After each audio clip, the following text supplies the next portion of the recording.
আমাদের সঙ্গে আছেন রকিবুল হাসান। রকিবুল ভাই, রোমাঞ্চকর এক বিশ্বকাপ কিনা, কানাডা জিতে গেছে, পাকিস্তান হেরে গেছে যুক্তরাষ্ট্রের সঙ্গে, আবার আফগানিস্তান হারিয়ে দিয়েছে নিউজিল্যান্ডকে। নিউজিল্যান্ডকে অবশ্যই একটা রোমাঞ্চকর এবং একটা খুব ইন্টারেস্টিং একটা বিশ্বকাপ দেখতে পাচ্ছি। স্মুথ শেভিং এর জন্য শুধুমাত্র কুল, নাথিং এলস।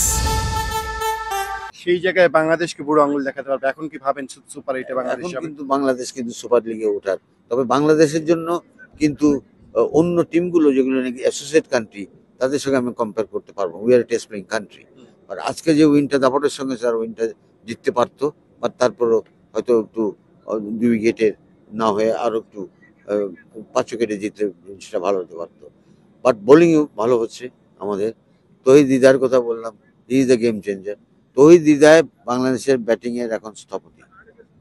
কে কি বলবেন আমি জানি না।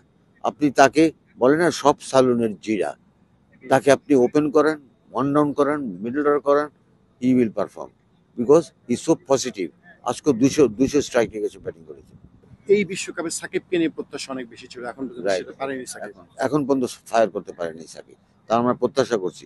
আর আমার কাছে মনে হচ্ছে সাকিব তার ফিটনেসের ব্যাপারটা আমি জানি না, শরীরটা মনে হচ্ছে। তার বোলিংয়ে দেখলাম তাকে সবাই টার্গেট করে এখন। বোলিংয়ে সেই ধারটা আছে কি নাই সেটা তো একটা বোলারে বোঝা যায় যে তার উইকেট টেকিং অ্যাবিলিটি কত বা রান কন্টেনমেন্ট অ্যাবিলিটি কত, সেটা তো নাই, হচ্ছে না। ব্যাটিংও তাকে রান করতে হবে, সে ব্যাটিংয়ে রান পাচ্ছে না। তো এইখানে তাকেই তার কাছ থেকে বের হয়ে আসতে হবে। সৌম্য সরকারকে নিয়ে কি বলবেন? সৌম্যকে আমরা ড্রপ করলেও করতে পারি, সেখানে শান্ত ওপেন করবে। শান্ত ওপেন করেছে, 17 রানও করেছে। We have to make some flexibility. আরেকটা বিষয়, যে ধরনের উইকেটে খেলা হচ্ছে, ওয়েস্ট ইন্ডিজ যদি বলি, আমরা এখানে যদি যুক্তরাষ্ট্র বলি, কিছুটা বাংলাদেশের ফেভারিট। ওয়েস্ট ইন্ডিজ উইকেট আমাদের ফেভার করবে। এই উইকেটটা খুব ব্যাটিং উইকেট ছিল, যেটা ডাল আছে। সেখানে মোস্তাফিজ নিশ্চয়ই আপনার ট্রাম্প কার্ড হবে। ট্রাম্প কার্ড হবে। একটু রাফ উইকেট থাকে, যে উইকেটে বাউন্স থাকবে, wicket ball will carry, ball will turn also. কাজে সেটা মোস্তাফিজের জন্য ভালো হবে এবং আমাদের স্পিনারের জন্য ভালো হতে পারে।